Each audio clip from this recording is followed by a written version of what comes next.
আসসালামু আলাইকুম। আজকে গেছিলাম একটি বিশেষ কাজে, ভাই ওয়ার্কশপ গাড়ি দেখতে। ভাইয়ের গাড়িগুলো মোটামুটি অনেক সুন্দর এবং তিনি বড় বড় কাজ করে থাকেন।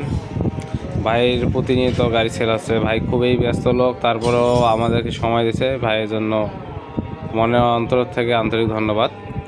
ভাইয়ের ওয়ার্কশপটা ঘুরে দেখলাম, কয়েকটা গাড়ি, প্রায় 20টার মতো গাড়ির কাজ চলতেছে ভাইয়ের। এক স্কুল বাস বা মিনি ছোট অটো ইজি বাইকগুলা তৈরি করতেছে। এগুলো তো 12 seat, 14 seat, 15 seat, 6 seat, 9 seat বিভিন্ন ধরনের সিট ব্যবহার করে এবং ছোট ছোট কারও তিনি তৈরি করে থাকেন। এখানে অনেকগুলো কারের একসাথে কাজ চলমান রয়েছে। দেখতে পাচ্ছেন একটি স্কুল বাস তৈরি হচ্ছে।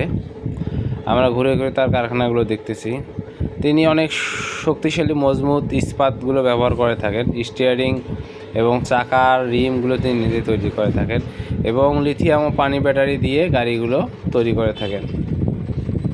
ভাইয়ের সাথে কথা বলে অনেক ভালো লাগলো, অনেক সুন্দর অভিজ্ঞতা হলো। ইনশাআল্লাহ আমরাও যদি এরকম গাড়ি তৈরি করতে পারতাম তাহলে ভালো হতো। আমাদের মেকানিক নাই, অনেক লাগে। আমি গাড়িগুলো খুব সুন্দর করে পর্যবেক্ষণ করে দেখতেছি যে কীরকম করে গাড়িগুলো তৈরি করছে এবং কী ধরনের শক্তিশালী, কত হবে।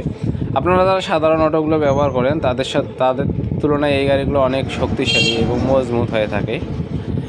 ইস্পাতগুলো অরিজিনাল জাপানি ইস্পাত ব্যবহার করা হয়েছে, যা মরিচা ধরবে না এবং সহজে ভেঙে যাবে না। আরেকটা কথা বলে রাখি, আমার মাধ্যমে আপনারা যদি গাড়ি নিতে চান ভাই ওয়ার্কশপে, তাহলে একটু কমিশন পাবেন, ছাড় পাবেন, কিন্তু আমার মাধ্যমে নিতে হবে। আর হলে আপনারা যে রেট ভাইয়ের ফিক্সড করা আছে সেই রেটের মাধ্যমে গাড়ি নিতে হবে। এখানে একটা পিক আপ ট্রলি ভ্যান দেখানো হয়েছে এবং বসার জন্য সিটও রয়েছে। মজো কোম্পানি থেকে তিনি তৈরি করে নিতেছেন। প্রায় রং করা শেষ, হয়তো কিছুদিনের মধ্যে ডেলিভারি দিতে হবে।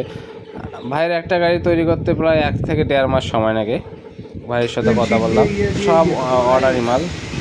আমি এখন ভাইয়ের সাথে ফুল কথা বলছি। দেখতে পাবো ভাই অনেক সুন্দরভাবে বসে আছে।